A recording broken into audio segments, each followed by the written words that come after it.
with an attack of weakness and sank into a chair, where he remained for some minutes, moaning helplessly. "What's the matter with me? Have I been poisoned too? Oh, I don't like this. I don't like the look of this."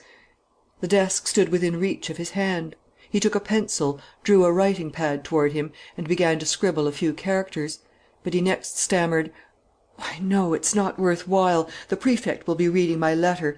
What on earth's the matter with me? I don't like this at all." Suddenly he rose to his feet and called out: "Monsieur le Secrétaire, we've got to... It's for tonight. Nothing can prevent..." Stiffening himself with an effort of his whole will, he made for the door of the secretary's room with little short steps, like an automaton. But he reeled on the way, and had to sit down a second time. A mad terror shook him from head to foot, and he uttered cries which were too faint, unfortunately, to be heard. He realized this and looked round for a bell, for a gong, but he was no longer able to distinguish anything. A veil of darkness seemed to weigh upon his eyes. Then he dropped on his knees and crawled to the wall, beating the air with one hand, like a blind man, until he ended by touching some woodwork. It was the partition wall. He crept along this, but, as ill luck would have it, his bewildered brain showed him a false picture of the room, so that, instead of turning to the left, as he should have done, he followed the wall to the right, behind a screen which concealed a third door.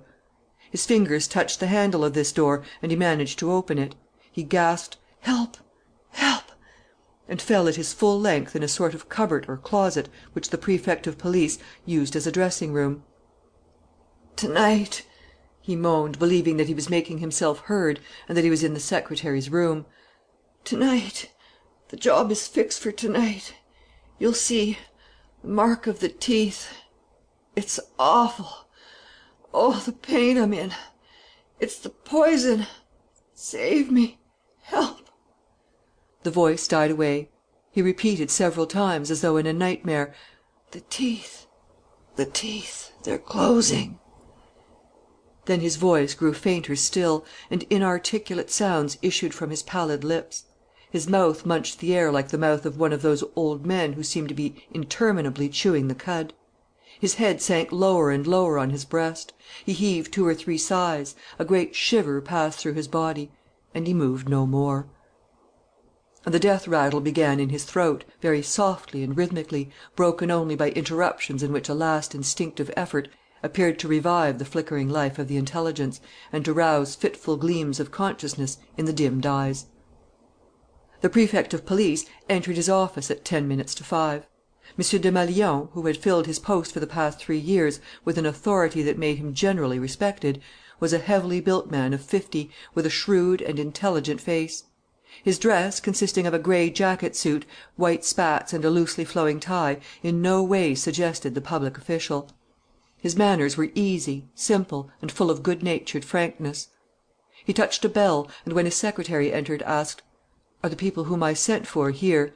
"Yes, Monsieur le Préfet, and I gave orders that they were to wait in different rooms." "Ah, it would not have mattered if they had met. However, perhaps it's better as it is.